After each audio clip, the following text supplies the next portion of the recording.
We are talking about the 5 love languages.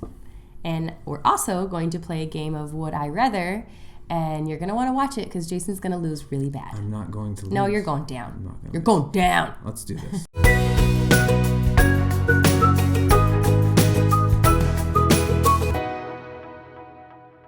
We're talking about the 5 love languages. And you've probably heard of this at least a little bit. This is a book that was written 20 years ago. Yep. By Dr. Gary Chapman.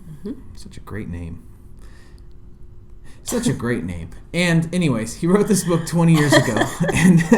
And the basic premise of this book is that there are 5 ways that we express love to one another. Yeah. Any way that you express love can be whittled down or put into these 5 different categories or languages. Yeah, so everyone has a primary language and sometimes a secondary, and then the other 3 are just like on the same plane. But everyone speaks and shows a primary and secondary language. Yeah, and this will make a little bit more sense as we explain them. So let's just dive into it.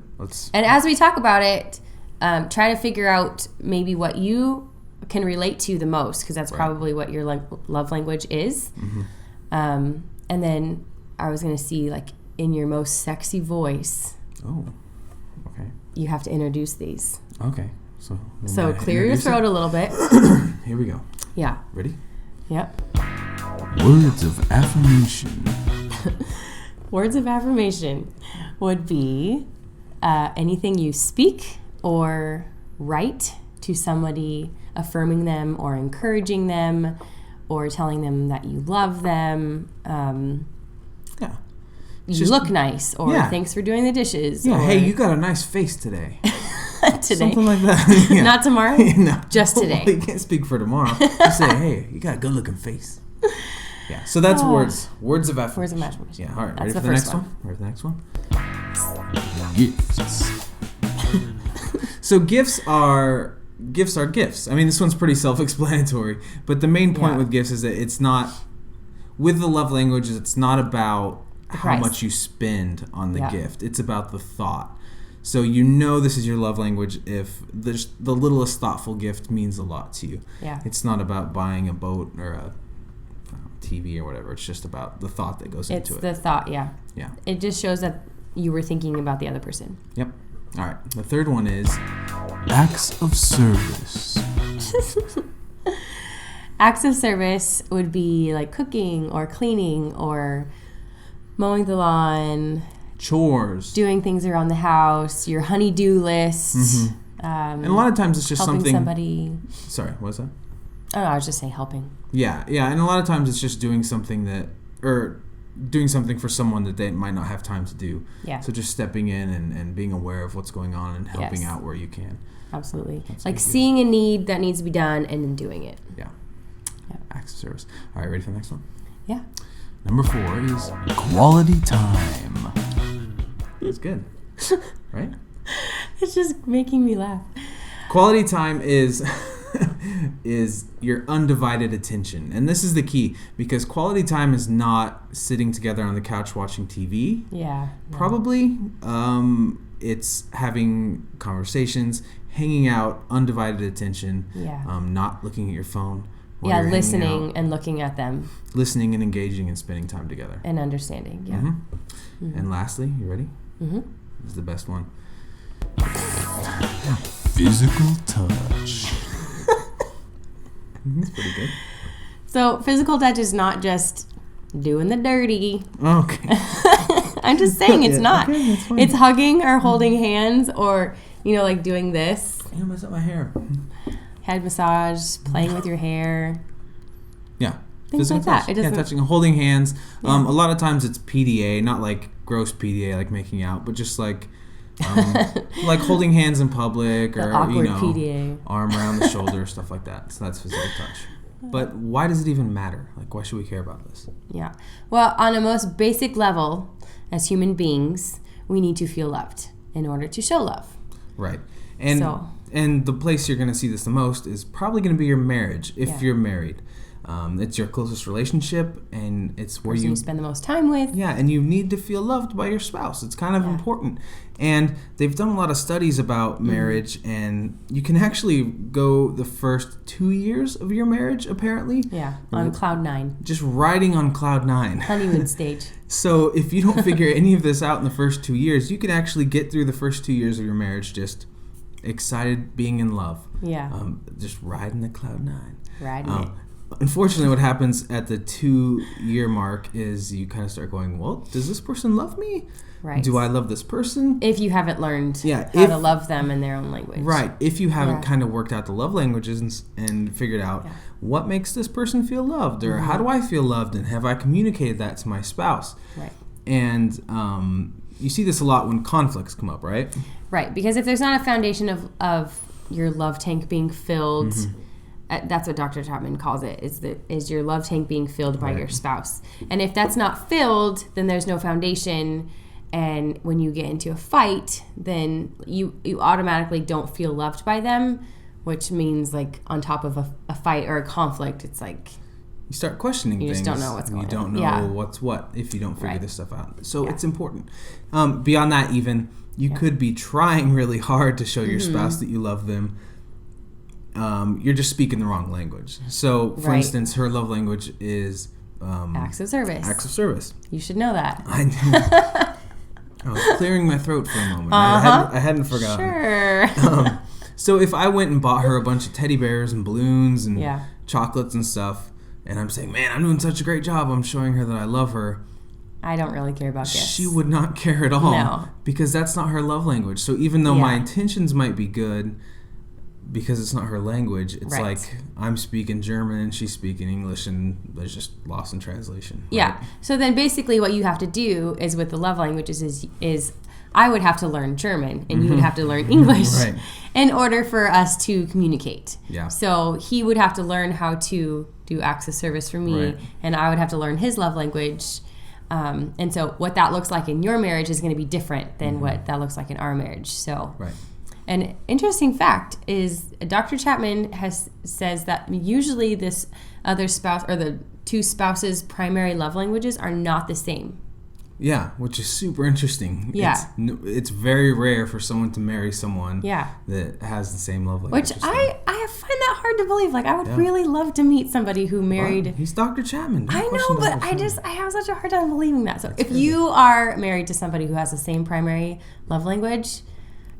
I want to know it. I really want to know. And I want to meet you. Yeah, I want to meet you. So, okay. So, how do you figure this out is the next question. How do you find out what your love language is? The easiest way, and this is great that they have this resource, is you can go to their website, and we'll post that in the description below. You take this quick little test, and it tells you what your primary love language is. Yeah, it takes really about quick. it's like a couple minutes. It's not that long. It's like 5 minutes. And you can even make a easy. date night out of it. Like, you take that test, your spouse takes the test, and then you guys talk about what that even looks like in your marriage. But if your spouse doesn't want to take the test, you can also find out you can find out mostly what they give, the love language they give. Right. If you kind of watch them and show, okay, if they want someone to feel loved, what are they doing? Yeah. Because the way that you show love is a lot of times the way that you want to receive love. Yeah. So if you don't want to take a test, indicator. That's a pretty good indicator, but the test is really great, so definitely check that out. Mm-hmm. So our love languages are... Mine's acts of service. Acts of service. And then my secondary one is words of affirmation. Right. And so my primary would be quality time, and the secondary being physical touch. Right. So that brings us to our next part of the show. Yeah, so here's our game. I'm just wanting you to know you're going to lose. You're going down. No, I'm not going down. Here we go. We are going to play... Very competitive. Would I Rather? All right, so this is Would I Rather. I'm so excited. You might have heard of Would You Rather. We changed it. Yeah. We're creative. Soup's creative. So what this is it's based on love languages. So we're going to give two scenarios, and you say, would I rather do this or do this based on my love languages? My love language. My love language. No. No, my love. No. It doesn't matter. So let's get started. And it's best 2 out of 3, and the loser has to do something unfortunate. experience something unfortunate. You're going to have to do something unfortunate. Just get started. Okay, I wrote my questions on my phone. Okay. I'm ready. All right, you ready? I'm ready. Bring it on. I'm ready. Would I rather have a handwritten note of appreciation or a week off from doing the dishes? Oh, that's a tough one. That's tough. That is tough. That's words of affirmation and acts of service. I'm going to go with handwritten note. Dang it. You got it? Yes, that's right. Yes! 1 point for me. I was really hoping you would get that wrong. 1 point for me. All right, here we go. You ready for this? Yeah. Would I rather have a back rub, no funny business, just a back rub. Just a plain old back rub.